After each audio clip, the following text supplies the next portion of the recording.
Good afternoon. It's the news at 12 on MITV Plus. I am Sebastian Salifu.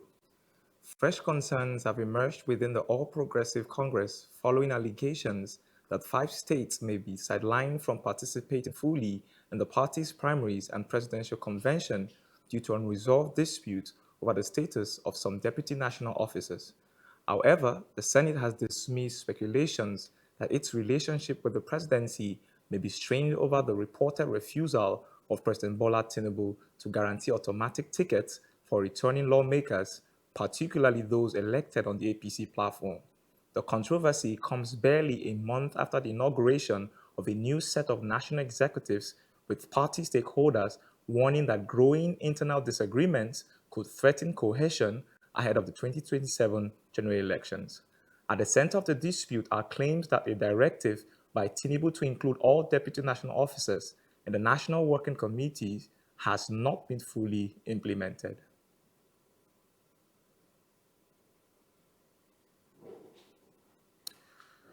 The Rivers State Police Command said its operatives have smashed a car theft syndicate and arrested 4 suspects linked to the crime. The command also recovered some stolen vehicles. This was disclosed in a statement by the spokesperson for the state police, Blessing Agabe, on Monday.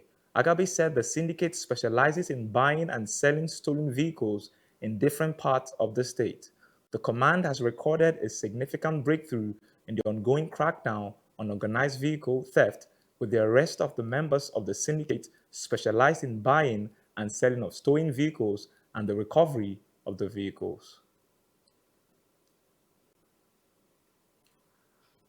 The Niger State Governor, Umaru Bago, has directed the immediate repair of buildings damaged by a windstorm at the National Youth Service Corps orientation camp in Paikoro local government area of the state.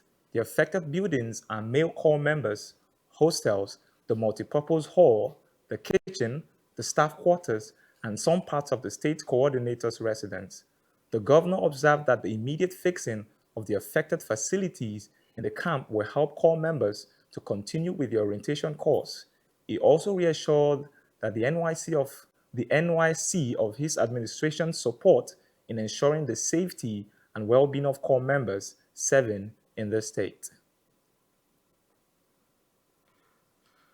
Now, in business news, the Lagos State government has signed power purchase agreements with 3 firms, the French Power, Mainland Power, and Vathian for about 60 megawatts of generation.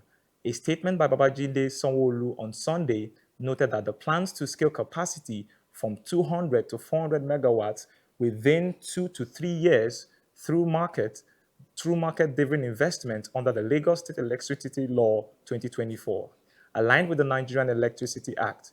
He noted that the agreements were executed on behalf of the state by Abiodun Ogunleye alongside representatives of the 3 firms at Lagos House Marina. Signing of 3 power purchase agreements is designed to build an existing capacity and address what has not been working, according to him.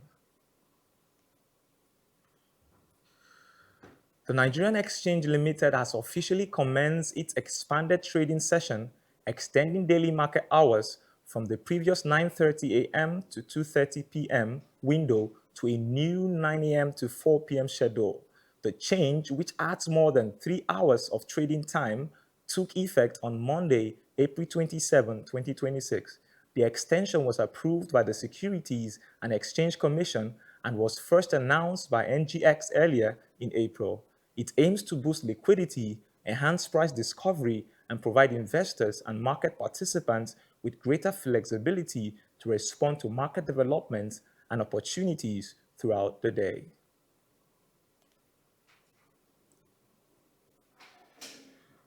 The federal government of Nigeria, through the Debt Management Office, will raise 700 billion naira through a federal government bond auction scheduled for Monday, April 27, 2026. An official offer letter circular to primary dealer market makers noted that the planned issuance is part of federal government's domestic borrowing program. The offer circular indicates that the federal government will raise the 700 billion naira through 3 bond reopenings across different maturities. The auction aimed at funding budgetary needs and managing public debt will be conducted using a competitive bidding process with settlement scheduled for April 29, 2026. Monday's auction comes amid elevated yields in fixed income market and sustained liquidity mop-up for the Central Bank of Nigeria.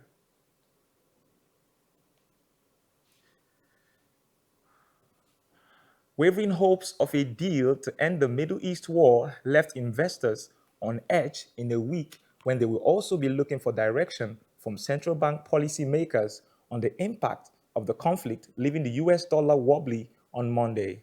Brent crude futures were up to 1% at $107.20 a barrel, and US West Texas Intermediate at $95.80 a barrel, up 15%. The war has sent oil prices surging, fueled inflation, and cast a shadow over the outlook of global growth, with the closure of the strait, which normally carries a fifth of global oil and gas shipments, a key risk. The dollar index, which measures the US currency against six major peers, was at 98.465%, down to 0.18%. The dollar benefited in March from safe haven flows as the war erupted, but shed most of those gains on hopes of a peace deal this month. It has steadied in recent days after the US Iran talks stalled.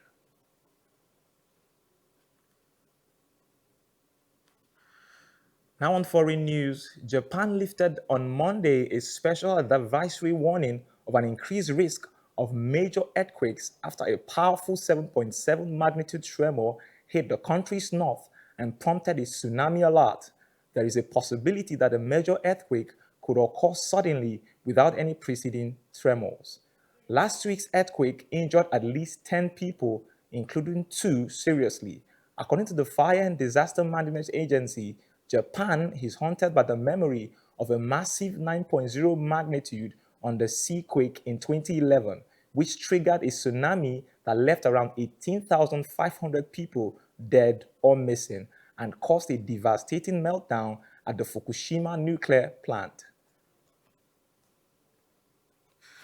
A Ukrainian drone struck on Monday on the Russian-occupied Zaporizhzhia nuclear power plant complex, killed a transport worker. The site's Moscow-installed authorities said Zaporizhzhia is the biggest nuclear power plant in Europe. Moscow and Kiev have reportedly accused each other of risking a nuclear catastrophe with attacks since it was captured by Russia's forces in 2022. Today, a driver was killed in a strike by Ukrainian armed forces drone on the transport shop floor of the Zaporizhzhia nuclear power plant. This is already the 15th blackout at the Zaporizhzhia NPP since its occupation. Each sudden incident significantly increases nuclear and radiation safety risks, not only for Ukraine, but for Europe in general. A California man accused of storming a gala dinner attended by President Donald Trump is expected to appear in court today over a shooting that marked the latest spasm of political violence in deeply divided America. Administration officials said the suspect in Saturday night's shocking attack apparently aimed to kill Trump and senior officials at the press dinner in a Washington hotel, in what would be the third attempt on the president's life in 2 years. Trump, who was rushed out of the ballroom in Washington by Secret Service agents, posted surveillance footage of the gunman attempting to sprint past a checkpoint one floor above the room where the dinner was held. After a brief exchange of gunfire with agents, the suspect was detained at the scene. Trump shared photos of the suspect handcuffed on the carpeted hotel floor, lying shirtless and face down.